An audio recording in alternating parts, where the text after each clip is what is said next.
We committed to secure your growth and capital.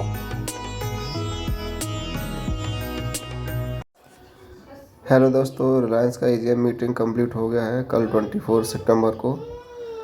तो इस video में वही देखेंगे कि कल की मीटिंग में क्या हुआ है, क्या डिसीजंस लिए गए हैं, वोटिंग सिस्टम क्या रहा है ना। तो उसके लिए मैंने ये एक पीडीएफ है जो सेबी को उन्होंने सबमिट किया है, उसके थ्रू आपको डिटेल्स देंगे। ये देखो 24 सितंबर 22 को इनका एनुअल जनरल मीटिंग हुआ है। इसका जो सब्जेक्ट है, voting result of 18th annual general meeting held on September 24, 2022। तो इसमें इन्होंने क्या किया है भाई, वो देख लेते हैं एक बार। कुछ मैंने रिपोर्ट रीड्स किया था, इसमें ऐसा कुछ डिसीजंस या अनाउंसमेंट नहीं है कि शेयर को कल से, कुछ लोग उम्मीद कर रहे थे कि मंडे से उसमें ट्रेडिंग नॉर्मल हो जाए। अभी तक वही है कि ट्रेडिंग ओनली मंडे को होगी, नो चेंज। उनका मेन एजेंडा क्या था, कुछ पर्सन्स को हायर करना था, उनको अपॉइंट करना था। उसके लिए उन्होंने वोटिंग सिस्टम यूज़ किया था, जिसके लिए शेयर होल्डर या तो फिजिकली उनकी मीटिंग अटेंड कर सकते हैं या वीडियो कॉन्फ्रेंस के थ्रू अटेंड कर सकते थे। लेकिन बहुत ही नेगेटिव इन्फॉर्मेशन है कि शेयर होल्डर्स का कोई इंटरेस्ट है नहीं मीटिंग में, है ना। एक बहुत बड़ा क्वांटिटी ऑफ शेयर होल्डर है इस कंपनी के अंदर। कितना क्वांटिटी पता है? इस कंपनी में 16,74,876 शेयर होल्डर है। 16,74,876, जिसमें से बहुत ही कम क्वांटिटी ऑफ शेयर होल्डर्स ने इस मीटिंग को अटेंड किया है। जबकि ये जो क्वांटिटी है ना, 16,74,876, ये 89% ऑफ शेयर होल्डर हैं। अगर हम ऑनर की बात करें ना, तो भैया ऑनर तो सिर्फ 5% स्टेक लिए हुए हैं। ऑनर की बात करो या डीआईआई की बात करो, सब 5-5% में है। 89% में है शेयर होल्डर अपने पब्लिक वाले। उन 89% में से 87% गए हैं मीटिंग अटेंड करने। तो वोटिंग सिस्टम क्या इफेक्टिव होगा? जो कंपनी को डिसीजन लेना है वही लेगी, है कि नहीं। मतलब 5% वाले पर्सन डिसीजन ले रहे हैं और 90% वाले इंटरेस्टेड ही नहीं, बस पैसा लगा दिया, पैसे का जो होना है होगा, मतलब ही नहीं है। तो भैया इंडिया को भी बहुत टाइम लगने वाला है इस मार्केट में इम्प्लीमेंट होने में अच्छे से, क्योंकि पता ही नहीं उनको करना क्या है, क्या खरीदना है, और ख़रीद लिया है तो क्या करना है ना। ये देखो नंबर ऑफ़ शेयर होल्डर, देखो पब्लिक का, और number of share holder public का कितना है जो मीटिंग अटेंड किया है, ओनली 87। क्या हो पाएगा? अंबानी साहब को जो डिसीजन लेना था ले लिए। क्या लिए पता है? जिन पर्सन को रिटायर कर दिए थे उनको दोबारा से हायर कर लिए। नेक्स्ट फाइनेंशियल ईयर के लिए जो रिमिनिसमेंट उनको इम्प्लीमेंट करना था कर लिए। क्यों कर लिए? क्योंकि भैया वोटिंग तो 97% से कम हो ही नहीं रही है उनके फेवर में।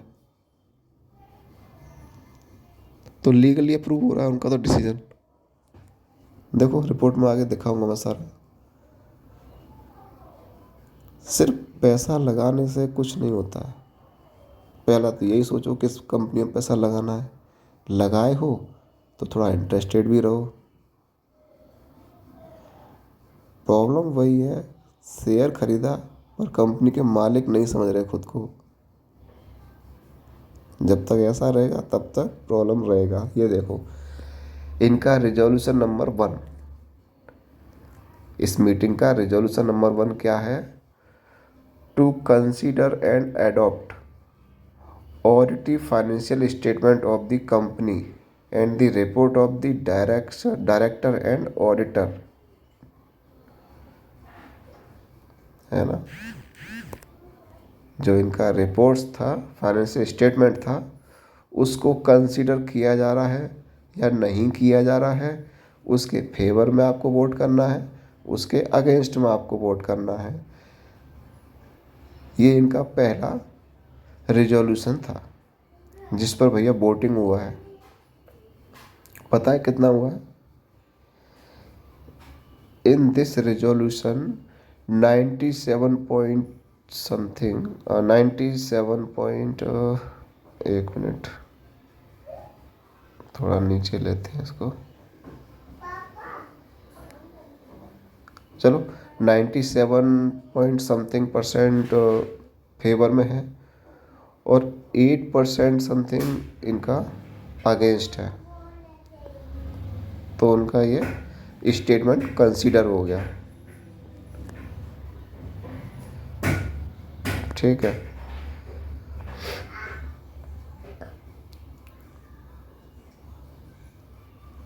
ये इनका देखो, प्रमोटर कितना वोटिंग कर रहे हैं, पब्लिक इंस्टीट्यूशन कितना वोटिंग कर रहे हैं, पब्लिक नॉन इंस्टीट्यूशन कितना वोटिंग कर रहे हैं। ठीक है,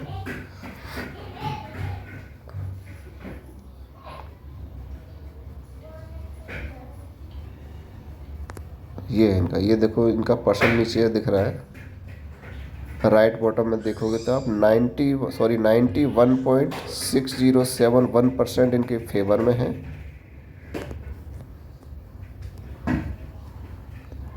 ये percent of vote in favour on vote polled. दूसरा है percent of vote against on vote poll. ठीक है, कैसे किया है? 6 वोट इनके फेवर में था, ये आ गया इनका परसेंट रेशियो 91.6071% इनके फेवर में है ये, और 8.3929% इनके अगेंस्ट है।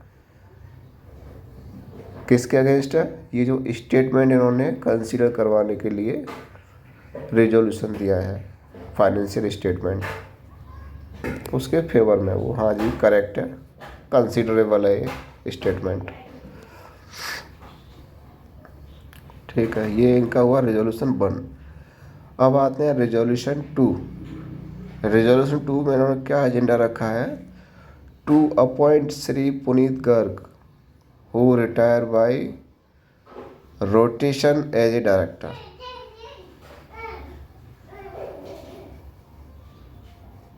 ये डायरेक्टर थे पहले, उनको रिटायर कर दिया गया था, उनको दोबारा से हायर करना है, अपॉइंट करना है, उसके लिए उन्होंने वोटिंग करवाई है। और ये वोटिंग परसेंट है इनका 97.2098% इनके फेवर में है, 2.7902% इनके अगेंस्ट में है। तो ये भी भैया डायरेक्टर साहब अपॉइंट हो जाएंगे, पुनीत गर्ग साहब। ये इनका दूसरा रिजोल्यूशन हो गया है ना। तो आगे जल्दी आपको इनके कार्यकाल में ही अपने शेयर को ग्रोथ करवाना है। वैसे अच्छी बात है, कंपनी से रिटायर है तो सब कुछ कंपनी का पता ही होगा उनको। टू अपॉइंट श्री पुनीत गर्ग साहब,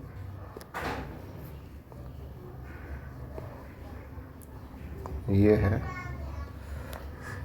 उसके बाद में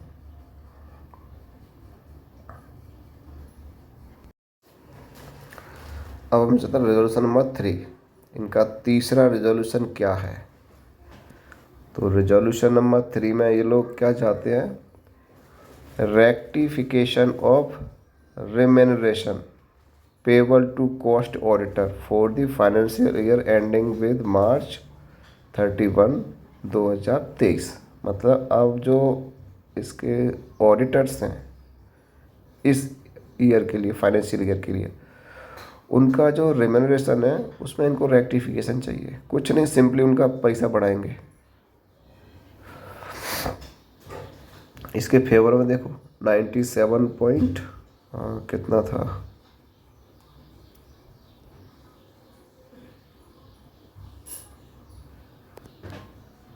चलो ये वो तो कुछ नहीं है। 4 नंबर हमारा पॉइंट दूसरा है resolution number 4, reappointment of Shri Vishwanath Devaraja Rao. ये पहले जो है अब इनको एज ए एग्जीक्यूटिव डायरेक्टर रखा जाएगा, इनको अपॉइंट किया जा रहा है। इनके फेवर में काफ़ी अच्छा वोटिंग हुआ है, 97% प्लस फेवर में है, 2% समथिंग अगेंस्ट में है। तो ये भी एग्जीक्यूटिव डायरेक्टर बन जाएंगे श्री विश्वनाथ देवराजा राव। इन दोनों के कार्यकाल में अब रिलायंस का ग्रोथ चलेगा भैया, देखते हैं क्या करते हैं। अब देखो ये है,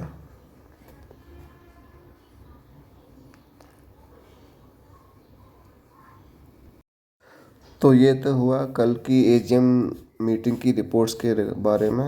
अब मैं थोड़ा रिलायंस का बेसिक इन्फॉर्मेशंस कुछ दे देते हैं। उसके लिए हम थोड़ा दूसरा प्लेटफॉर्म यूज़ करते हैं, मनी कंट्रोल।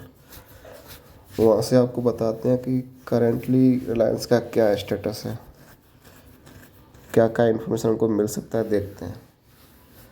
तो इसमें सबसे पहले हम देख लेते हैं कोई न्यूज़ वगैरह अपडेट हुए हैं, क्योंकि मनी कंट्रोल हर न्यूज़ को नहीं डालता है, कुछ काम का न्यूज़ होगा तो ही डालता है। अब देखो कल की मीटिंग के रिगार्डिंग कोई न्यूज़ उसने नहीं अपडेट किया है, क्योंकि ज़रूरत नहीं है। हर दिन कितना सारा एजीएम मीटिंग होता है, क्या ज़रूरत है अपडेट करने का, है ना। अब एक इंटरेस्टिंग पॉइंट है कि पब्लिक का क्या सोचना है इसके बारे में। पब्लिक क्या सोच रही है आरकॉम के बारे में, ये भी पता होना चाहिए ना, क्योंकि पब्लिक जो सोचेगी स्टॉक का मूवमेंट, स्टॉक में सेलिंग प्रेशर, बाइंग प्रेशर उसी के अकॉर्डिंग रहेगा। तो पब्लिक की थिंकिंग का थोड़ा सा आइडिया हम मनी कंट्रोल में फोरम में जाके ले सकते हैं। न्यूज़ के जस्ट बगल में देखो राइट साइड में फोरम लिखा हुआ है।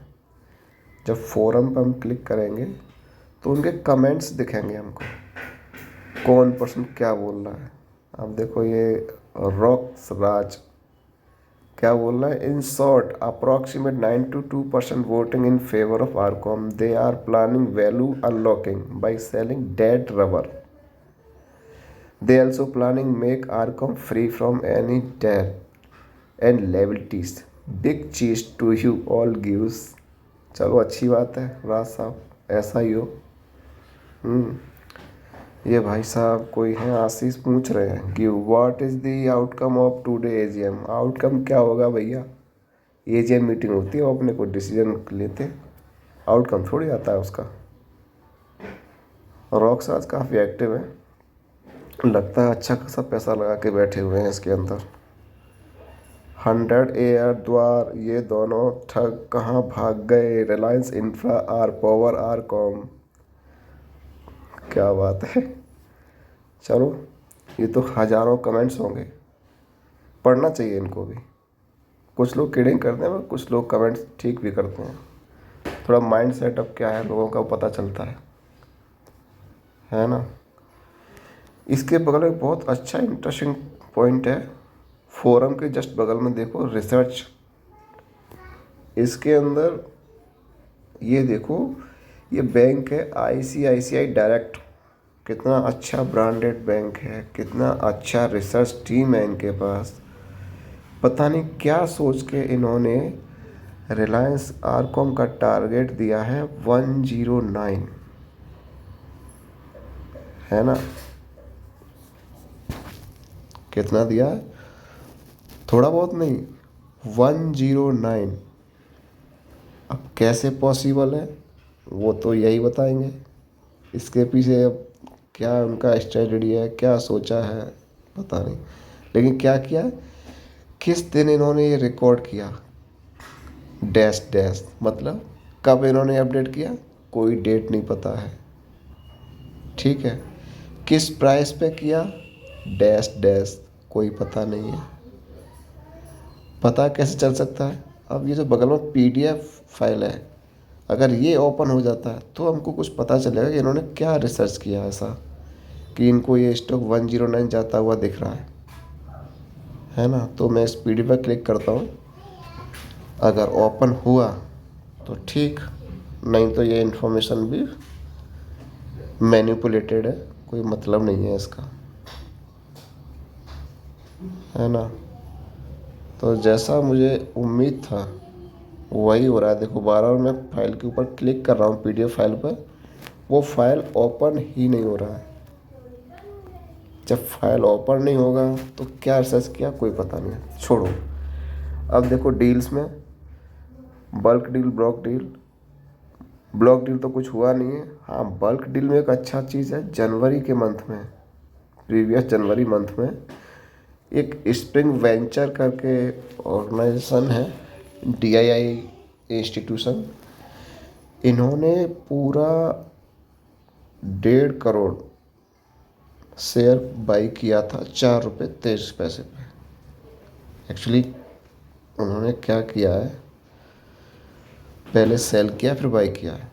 कुछ प्लानिंग होगा उनका, लग रहा होगा उनको कुछ। अभी तो काफ़ी दिन हो गए, क्या पता बेच भी दिया होगा उनने।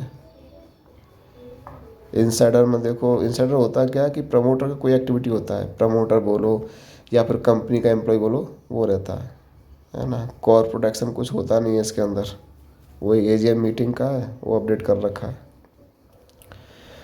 फाइनेंशियल में आप देखोगे तो क्वार्टरली अगर इसका फाइनेंशियल देखें, सेल्स इनका कांस्टेंट है, मार्च में 125 था, है ना, वही 125 हुआ, जून में भी 125 ही है। अदर इनकम देखें तो मार्च में अदर इनकम 8 था, 8 करोड़, और जून में 4 करोड़ रह गया। इनकम भी 133 करोड़ से 129 करोड़ हो गया। टोटल एक्सपेंडिचर 193 से 186 हो गया। एबिट इनका 1698 से 1752, वो भी बढ़ गया एबिट। तो ये तो इनका फाइनेंशियल स्टेटमेंट है।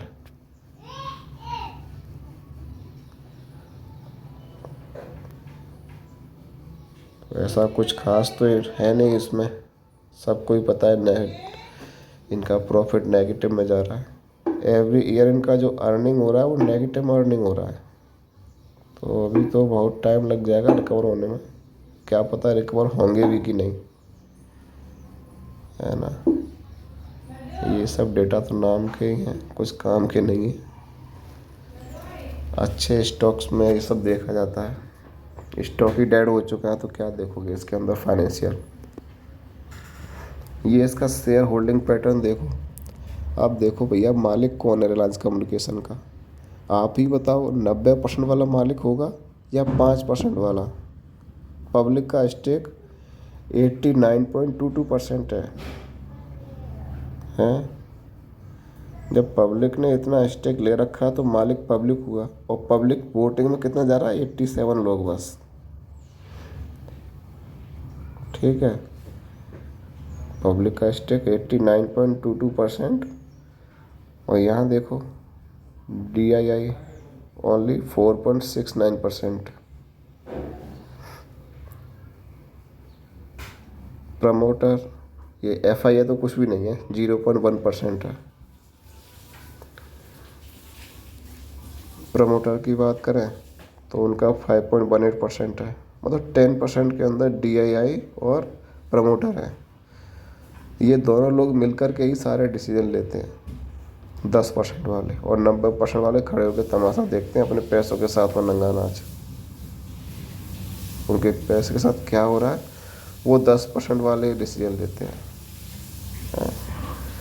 एक बात थोड़ा ठीक है कि इनका जो होल्डिंग पैटर्न है वो थोड़ा कांस्टेंट है। प्रमोटर का कोई चेंज नहीं है, क्योंकि अब इससे ज़्यादा क्या चेंज करोगे।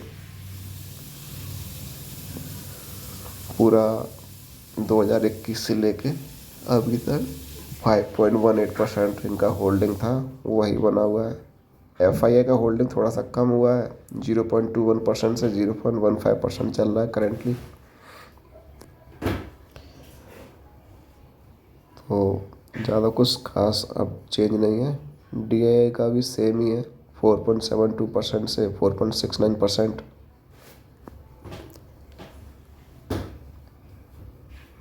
ये हुआ। और पब्लिक का भी कांस्टेंट ही मानो, 89.18%। 1 साल से पब्लिक का अच्छा स्टेक हुआ है इसमें। हुआ क्यों है? प्रमोटर ने बेचा, पब्लिक ने खरीदा, प्रमोटर ने बेचा, पब्लिक ने खरीदा, प्रमोटर निकल गए, पब्लिक फंस गया। हो गई अच्छी स्टेक, लेके बैठे रहो, क्या करोगे? अब देखो इसका जो होल्डिंग पैटर्न है उसमें कौन कौन होल्डिंग लिए हुए है वो हमको थोड़ा देखना चाहिए। इसके लिए हमको जो नीचे है ना सीट ऑफ होल्डिंग, इसको ओपन करके आपको डिटेल्स में दिखेगा कि प्रमोटर में है तो कौन है, FII में है तो कौन है। तो प्रमोटर में देखो Reliance Ornatus enterprise and venture private limited, इन्होंने इसके अंदर 3% होल्डिंग रखा हुआ है अपना। और ये कब का है? 30 जून 2022 का डिटेल पूरा 3.3%। रिलायंस कैपिटल का 1% अभी इसमें है, मतलब ये गिरेगा तो थोड़ा सा इम्पैक्ट रिलायंस कैपिटल पर भी आएगा। Reliance wind turbine installator industry private limited, इनका बहुत ही कम है, 0.31% है, कोई ज़्यादा इम्पैक्ट नहीं आएगा। अब ये अंबानी ख़ानदान का भैया होल्डिंग देखो, कोकिला डी अंबानी 0.17, अनिल डी अंबानी 0.07%, टीना ए अंबानी 0.06% है। ये तो मालिकों का होल्डिंग है इसके अंदर। जैन अमोल ए अंबानी 0.06%। क्या उम्मीद करोगे? उनका क्या जा रहा है? वो तो छोड़ चुके कंपनी को बहुत पहले ही। कितना अच्छा है ना, अपना पैसा भी निकाल लो, मालिक भी बने रहो। एक्चुअली क्या है ना, अभी इसको चलाने वाला अंबानी फैमिली नहीं है, इसको DII मिलके ही चला रहे हैं, डिसीजन उनके ही रहेंगे अब इसमें, क्योंकि उनका 5% है और 5% है अंबानी फैमिली का, 50% पर है दोनों। पब्लिक को कोई कुछ नहीं मानता, क्योंकि पब्लिक अवेयर ही नहीं है, पब्लिक कुछ इन्वॉल्वमेंट करता ही नहीं है, इंटरफेयर करता ही नहीं है। और एक और बड़ा चीज़ है, वो अभी आपको बताएंगे, बहुत इम्पोर्टेंट और बहुत ही पॉजिटिव चीज़ है, अच्छा इन्फॉर्मेशन, जिसको देख के थोड़ा मन करता है कि चलो इसके अंदर रहना चाहिए, स्टॉक को होल्ड रखना चाहिए। तो वो आपको हम बताएंगे। अब देखो FII का डेटा तो कुछ नहीं है, FII का होल्डिंग एक्चुअली इसमें है ही नहीं। क्यों रखेगा FII?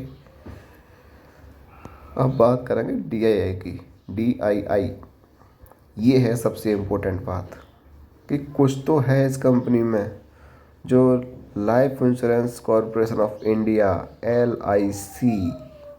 LIC ने क्या किया है, 4% का स्टेक लेके बैठा हुआ है, मालिक का 5% और DII का 4%। इनडायरेक्टली क्या होगा, इस कंपनी में डिसीजन LIC लेगा और मालिक लेगा।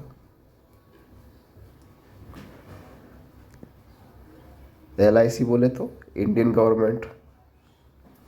तो ये है साहब इसका सिम।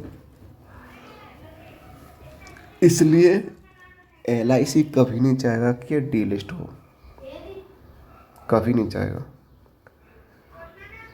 अगर LIC डीलिस्ट के फेवर में होता तो वेदांता को डीलिस्ट करवा चुका होता, LIC ने ही रोका था उसको। अब ये इनका पब्लिक होल्डिंग है, बॉडी कॉर्पोरेट 3%, NRI 2%, और ये पर्टिकुलर पर्सन है मिथिलेश सिंह, इनका 1.6%, और रुद्र प्रताप सिंह 1%। यही वो लोग हैं जो 87 लोग हैं, इस तरह के लोग गए होंगे बस मीटिंग अटेंड करने। एक तो NRI आ गए होंगे वीडियो कॉन्फ्रेंस में, बाकी ये रुद्र प्रताप सिंह, मिथिलेश सिंह, 2-4 सिंह पहुंच गए होंगे। हो गया AGM मीटिंग। क्या होने वाला है फिर? उनको बता दो साहब, आपको तो पता है कंपनी जा रहा है काम से, तो इन 2 लोग को हायर कर रहे हैं, अपना फेवर दो। वो भी क्या करें, देंगे फेवर, करो कुछ तो करो। म्यूचुअल फंड का होल्डिंग है नहीं इसके अंदर।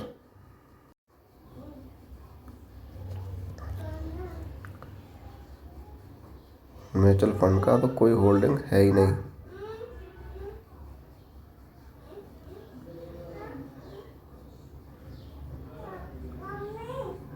अब देखते हैं हम इसका और क्या दिखाएं यार। अब तो यही है, थोड़ा आपको ज़रोदा प्लेटफॉर्म से थोड़ा इन्फॉर्मेशन जो मिलता है वो बता देते हैं। देखो, तो ये ज़रोदा प्लेटफॉर्म पे आपको थोड़ा फंडामेंटल दिखा देते हैं। फंडामेंटल भी क्या देखोगे यार। अब देखो इसका रिटर्न देखो, 1 मंथ में 0.00%। सुभान अल्लाह। हाँ, ईयरली रिटर्न -21.54%। शाबाश। और क्या देखोगे अब इसका, तो देखने जैसा कुछ कुछ। तो ये तो हुआ इसका ओवरव्यू, बेसिक ओवरव्यू। अब इसका इवेंट में खोलोगे तो कुछ मिलेगा नहीं, क्योंकि इवेंट के अंदर क्या देखना होता है। ये देखो, वही जनरल मीटिंग हुआ है उसका डिटेल दे दिया है। एनुअल जनरल मीटिंग 24 सितंबर को हुआ था। इवेंट में अपडेट है। डिविडेंड तो भाई साहब ने देना ही बंद कर दिया, 2013 के बाद कोई डिविडेंड दिया नहीं है।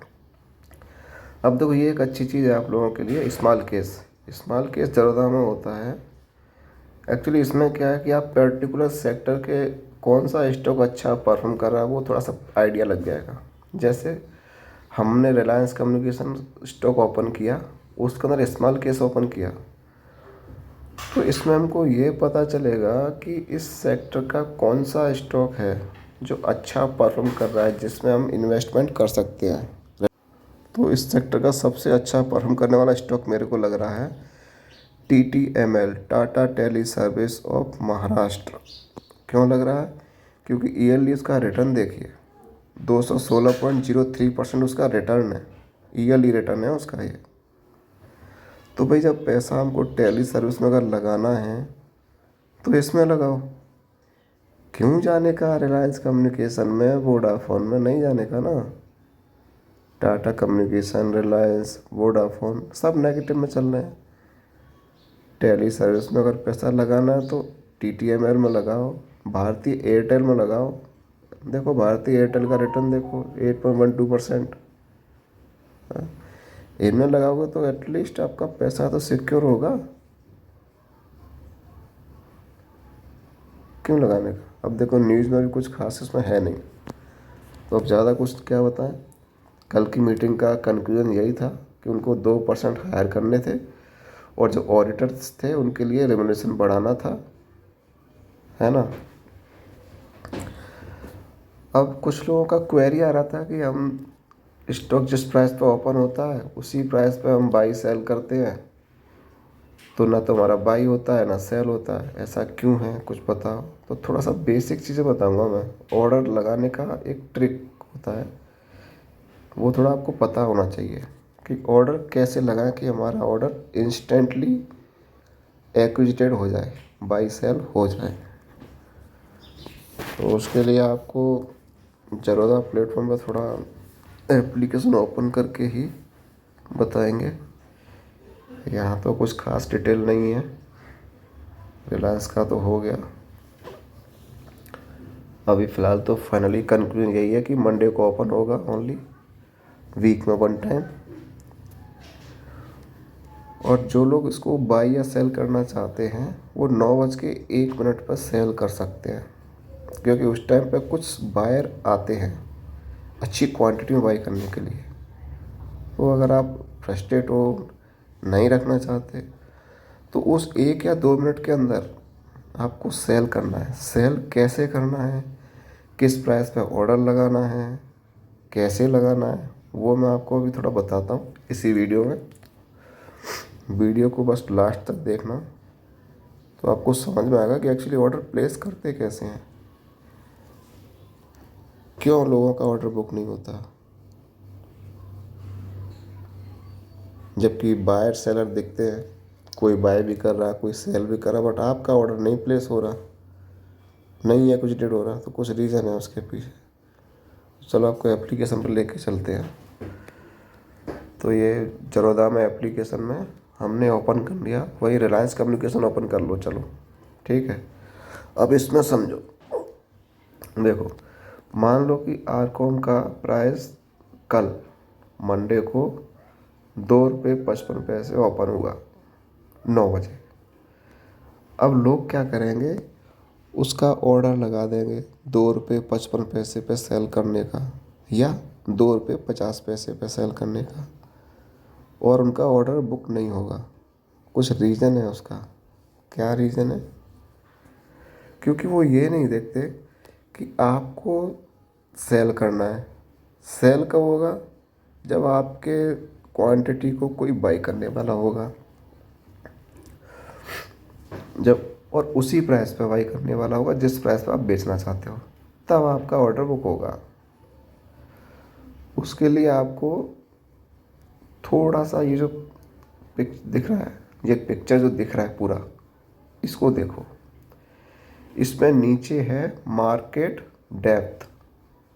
मार्केट का डेप्थ क्या है? डेप्थ में 2 है ऑप्शन। पहला है बिड, दूसरा है ऑफर।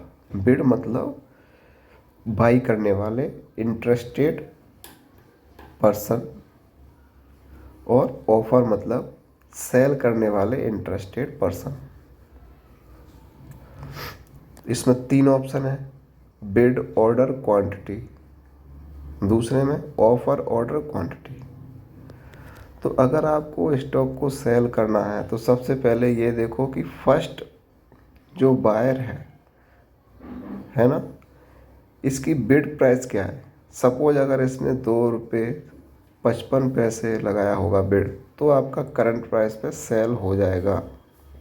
लेकिन अगर इसने 2 रुपये 40 पैसे पे बिड लगाया है, तो आपको क्या करना है, ऑर्डर प्लेस के टाइम पे करंट प्राइस जो स्टॉक की है उसको भूल जाओ, और ये जो प्राइस है 2 रुपये 40 पैसे, इस प्राइस पे ये देखो क्वांटिटी कितना है। सपोज आप 1000 शेयर बेचना चाहते हो और इसने 2 रुपये 40 पैसे पे 500 क्वांटिटी डाला हुआ है, तो आपके सिर्फ 500 शेयर ही सेल होंगे। फिर आपको सेकंड ऑप्शन पे जाना पड़ेगा, नीचे वाले पे, कि ये भाई साहब किस प्राइस में लेना चाह रहे हैं। सपोज ये 2 रुपये 35 पैसे में 2000 शेयर लेना चाहते हैं। फॉर एग्जांपल आपको 1000 शेयर बेचने हैं, तो आपको सिंपली ऑर्डर लगाना है 2 रुपये 35 पैसे 1000 क्वांटिटी, है ना। इंस्टेंटली आपका ऑर्डर बुक हो जाएगा। आप करंट प्राइस जो स्टॉक की उसको भूल जाओ, उसके चक्कर में पड़ोगे तो आपका ऑर्डर बुक नहीं होगा। क्वांटिटी देखो और बिड प्राइस देखो in case of selling, and in case of buying you will follow these all instruction in offer section। तो आपका क्वांटिटी बाई हो जाएगा, है ना। इस तरह से करना है आपको। स्टॉक की प्राइस मत देखा करो, डेप्थ देखा करो, मार्केट की डेप्थ क्या है। तो ये सब है। थैंक यू दोस्त, इस वीडियो में इतना ही, आगे फिर मिलेंगे। इस वीडियो के रिगार्डिंग आपका किसी भी तरह का कोई क्वेरी हो, कुछ पूछना हो, तो आप कमेंट पर डाल सकते हैं। हम आपकी क्वेरी को सॉल्व करेंगे, है ना। और अगर आपको इस तरह का वीडियो कंटिन्यू देखना है तो आप इस चैनल को सब्सक्राइब कर सकते हैं। Thank you.